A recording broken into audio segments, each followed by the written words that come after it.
대영제국 흥망사 제12강은 무굴 제국과 인도 제국입니다. 무굴 제국이 인도에 자리 잡고 있었죠. 중앙아시아 지역 사마르칸트에 있었던 티무르의 후손이 델리로 와서 나라를 세운 게 무굴 제국이죠. 그래서 상류층, 그러니까 지배층은 이슬람이고 비지배층은 인도에 살던 다양한 사람들이죠. 무굴 제국이 남긴 게 바로 타지마할이라고 하는 거고요. 델리에 있는 붉은 요새입니다.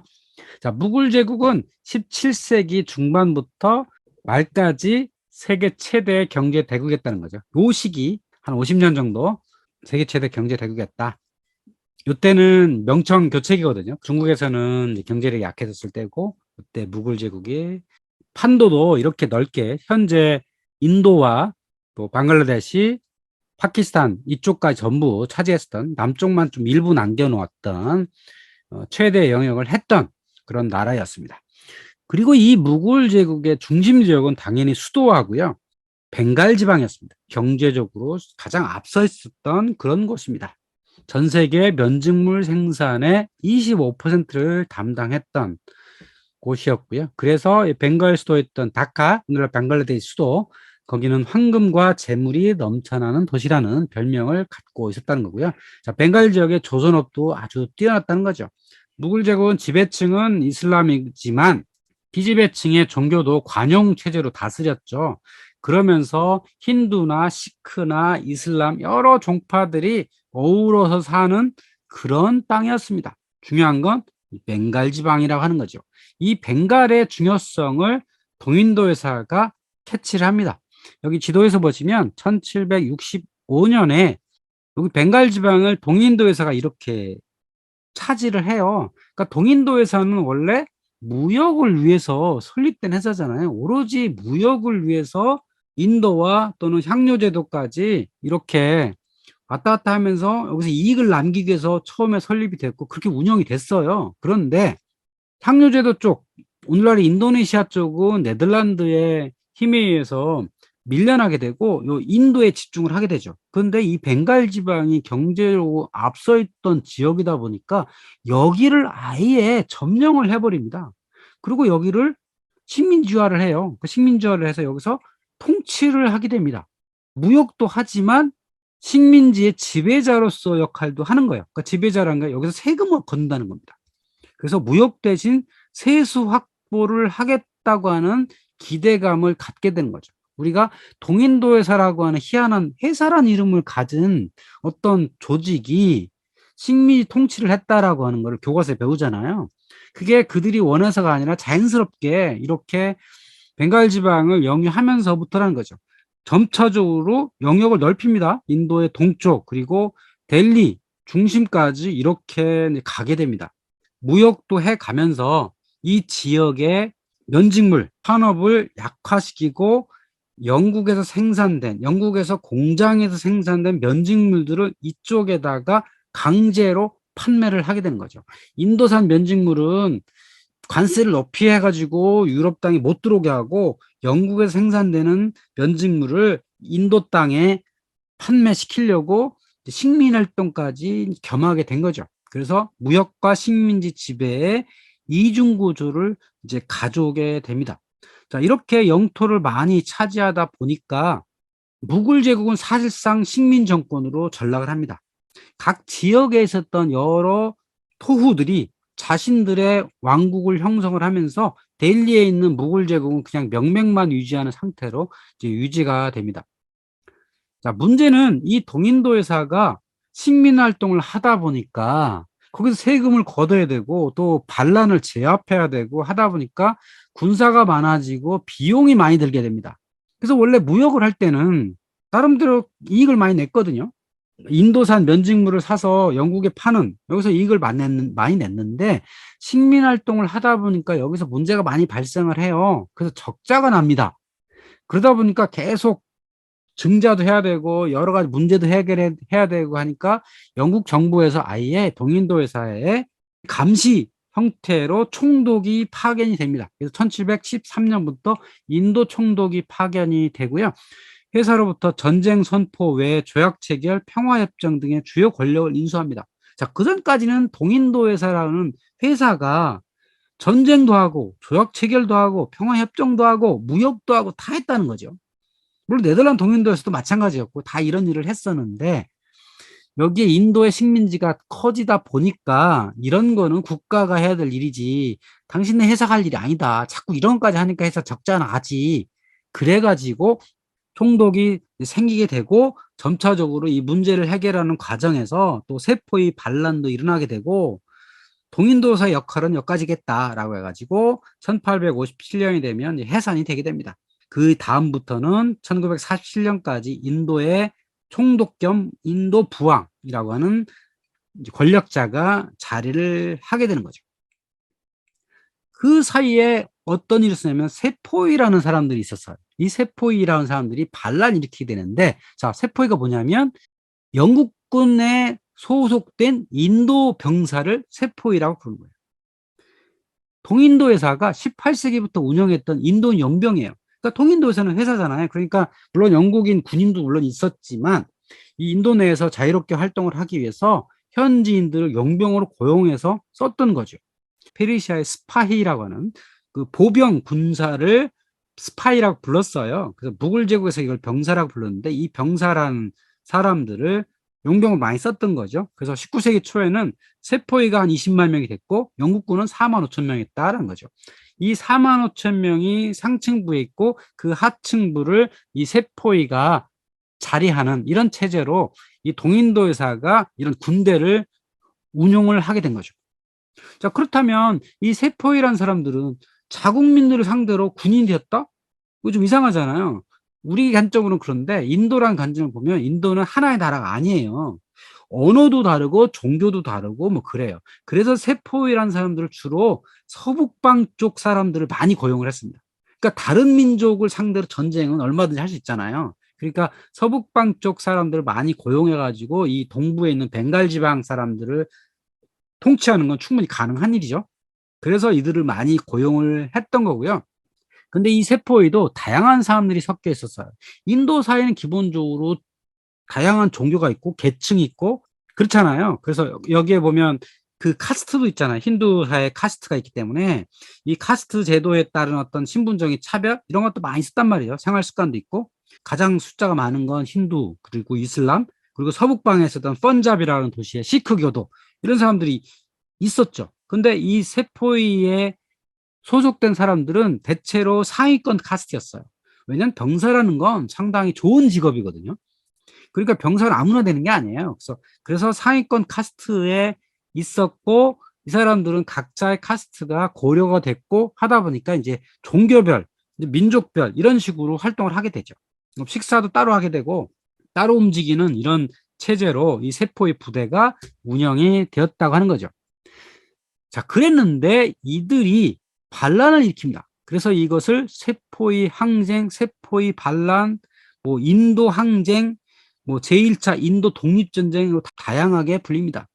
뭐 영국 관점 보면 세포의 반란, 뭐 세포의 전쟁 이렇게 보겠지만 인도 관점에서 보면 이거 항쟁, 독립전쟁 이렇게 볼 수도 있죠. 인도가 최초로 영국이라는 나라에 대항해서 일으켰던 전쟁이니까요. 자, 그렇다면 이 세포의 항쟁은 어떤 원인으로 일어났는가를 따져보면 이렇습니다.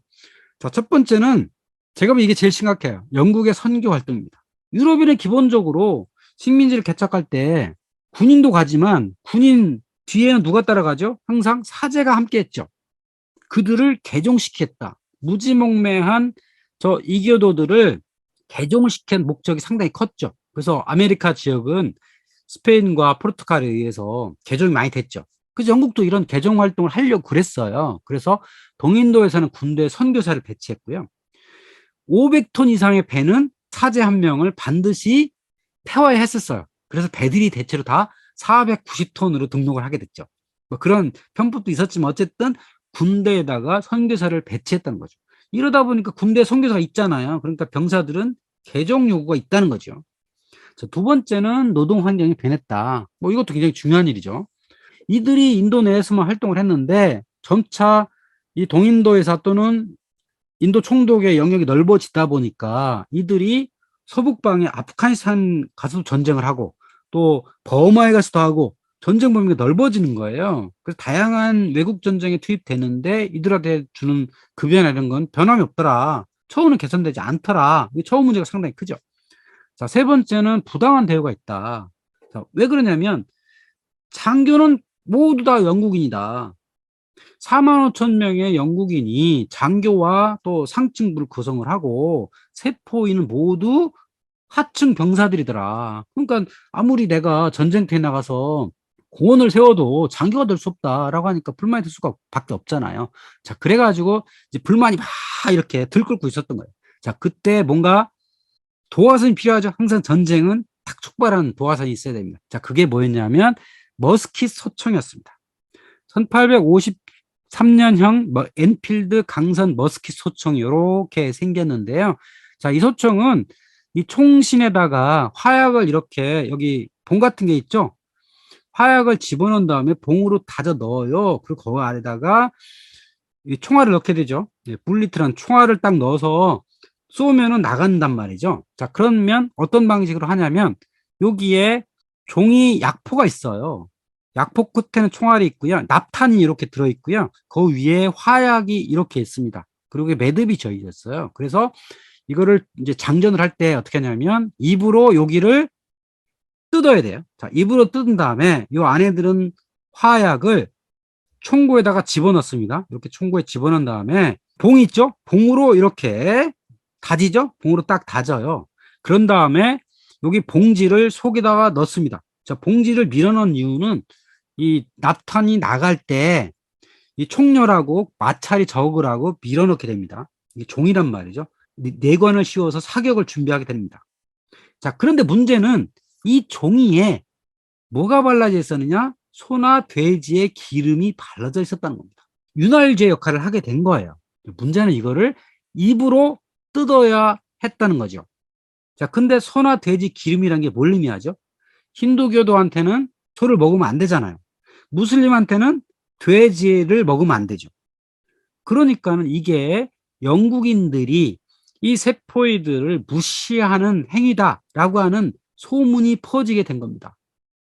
그러지 않아도 불만이 쫙 이렇게 팽배했던 상황이었는데 갑자기 이런 소문이 쫙 퍼져가지고 힌두교도나 무슬림들을 무시하는 이 행위, 그로부터 전쟁이 촉발된 거죠. 자, 그렇다면 영국인은 이거 몰랐을까? 아마도 몰랐을 것 같습니다. 자, 식민지 점령자들이 현지인의 정서를 이해하려는 노력이 사실 별로 없었어요. 역사상 그렇습니다. 역사상 식민지를 점령한 나라가 그 나라를 이 피통치자들의 어떤 정서적 이런 것들을 감안해서 통치하는 경우가 별로 없었습니다. 이해하는 노력이 별로 없었던 전형적인 사례라고 하는 거죠. 자, 그 비슷한 사례가 최근에도 있었습니다. 미군은 민사작전에 서투르죠. 민사작전에 별 관심이 없어요. 공부를 별로 안 합니다. 이라크에 가서도 이라크 사람 공부 안 하고 아프가니스탄 가서도 아프가니스탄 공부 안 했다는 거죠. 그래서 어떤 일이 있었냐면 헬리콥터로 가면서 마을에다가 축구공을 뿌렸어요. 그랬는데 그 축구공에 뭐가 그려져 있었냐면 사우디아라비아 국기가 그려져 있습니다. 사우디아라비아 국기는 이렇게 생겼습니다. 아랍어가 써 있고요. 카리아나가 써 있습니다. 그럼 아랍어에 뭐라고 써 있죠? 알라는 유일신이고 무함마드는 사도다. 이게 써 있습니다. 오른쪽으로 이렇게 읽어가는 겁니다. 자, 그러면 이 공을 차라는 거예요? 말라는 거예요? 아프가니스탄의 아이들은 이 공을 찰 수가 없습니다. 여기에 알라와 무함마드라는 글씨가 써 있잖아. 이건 신성시를 해야 된단 말이죠. 그래서 이거 가지고 난리가 난 거예요. 저들은 우리를 무시하는 사람들이다. 절대 미군을 우리를 도와주는 사람이라고 생각하지 않죠. 20년 동안 미군이 아프가니스탄에 있었는데도 그들한테 인정을 못 받은 이유가 바로 이런 겁니다. 그래가지고 여기 나오죠. US apologize for Afghanistan saga. 당시에 2007년도에 이런 일이 있어가지고 사과를 했어요. 공식적으로. 그러니까 가장 민감한 종교적 감성을 잘못 이해하기 때문에 나타나는 현상입니다. 그런 걸 전혀 이해하지 못했고 하려고도 안 했다는 겁니다. 그러니까 세포의 반란도 사실은 그런 것들이 쌓여가지고 이렇게 터졌겠죠. 자, 그래서 세포의 전쟁이 인도 전역에서 이제 벌어집니다. 처음에는 뭐 작은 부대에서 일어났겠지만 점차적으로 이제 불만이 팽배한 상태에서 터졌겠죠. 영국과 동인도에서의 침략에 저항하는 성격으로 이제 변질이 됩니다.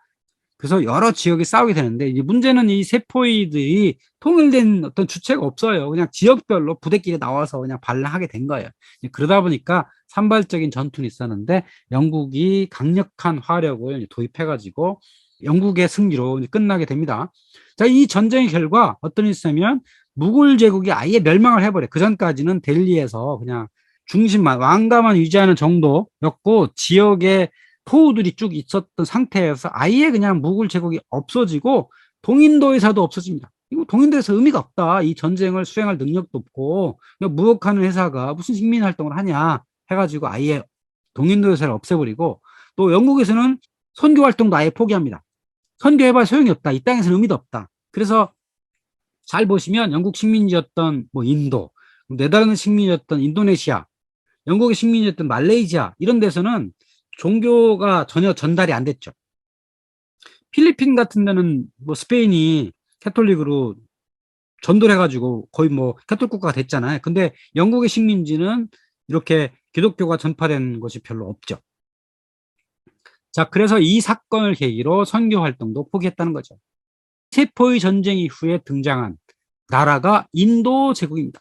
자, 무굴 제국을 완전히 멸망시키고 이 땅을 통치를 해야 됩니다. 굉장히 넓죠? 이 땅은 어떤 식으로 구성되어 있냐면 영국 총독의 주관하에 직접 다스리는 지역하고 각 지역에 토후국들이 있어요. 뭐 예를 들면 카슈미르, 또 라지푸타나, 또 남쪽에 마드라스는 직할령이네. 여러 지역의 토호국들이 이렇게 있게 됩니다.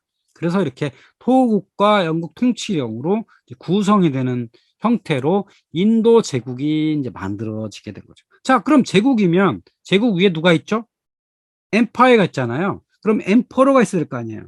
엠퍼러가 누가 되죠? 당연히 영국 왕이 황제가 되어야 되겠죠. 그럼 영국 왕에는 어떤 황제죠? 바로 인도 제국의 황제라고 하는 겁니다.